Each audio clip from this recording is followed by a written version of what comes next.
أهلا وسهلا فيكن مع وصفات الأم ساني. وصفتنا اليوم هي شيش طاووق مشوي بالمقلاية. المكونات: كيلو شقف دجاج مثل ما شايفين مقطع بهالشكل، إذا بتحبوا أنا من الصدر حطيته، إذا بتحبوا انتو فيكم الفخذ أو أي مكان تاني. معلقة وسط زعتر، راس توم مقطع مثل ما شايفين، حوالي 3-4 عواد من اكليل الجبل، نص معلقة صغيرة كمون، نص معلقة وسط ملح حجري، نص كاسة كبيرة زيت زيتون لقطع الفروج طاووق. راح احطلن ورق اكليل الجبل مثل ما شايفين،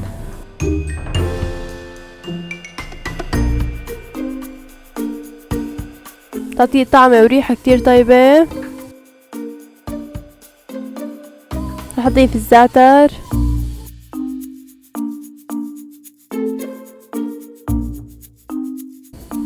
راح اضيف الكمون، راح اضيف الملح الحجري، راح اضيف الثوم. هلا راح احط زيت زيتون حوالي نص كاسة كبيرة زيت زيتون. راح ابلش حركن، راح احركهم كلهم مع بعضهم تخلط البهارات مع كل اللحمة.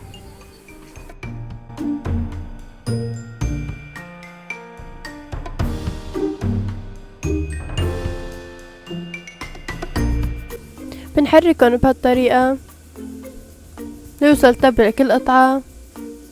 هلا بغطيه بخليه يستريح كرمال يتشرب التبلة كتير منيح.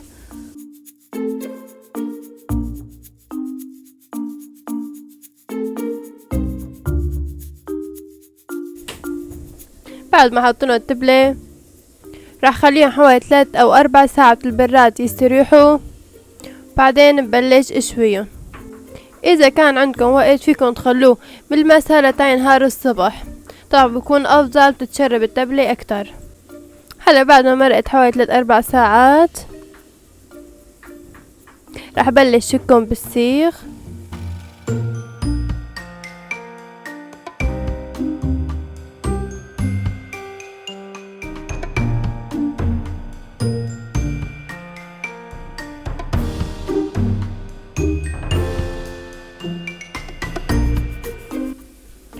انا راح ابلش اشويهم عالشواي بهالشكل. اذا انتم ما موجودة عندكم فيكم تشوها على المشوي العادي.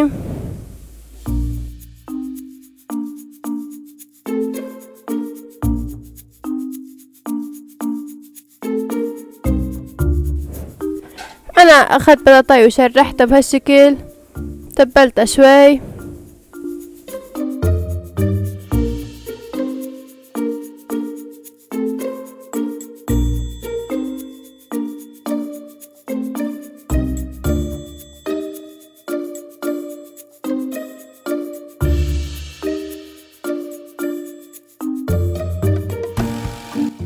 راح اقلبون.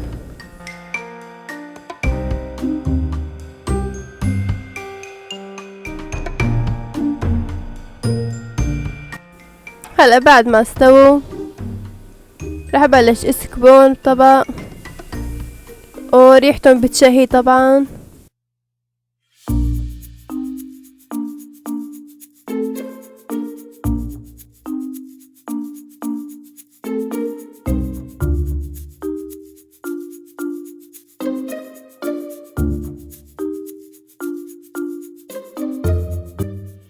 هيك بكون جهزت، طلعت كتير طيبة.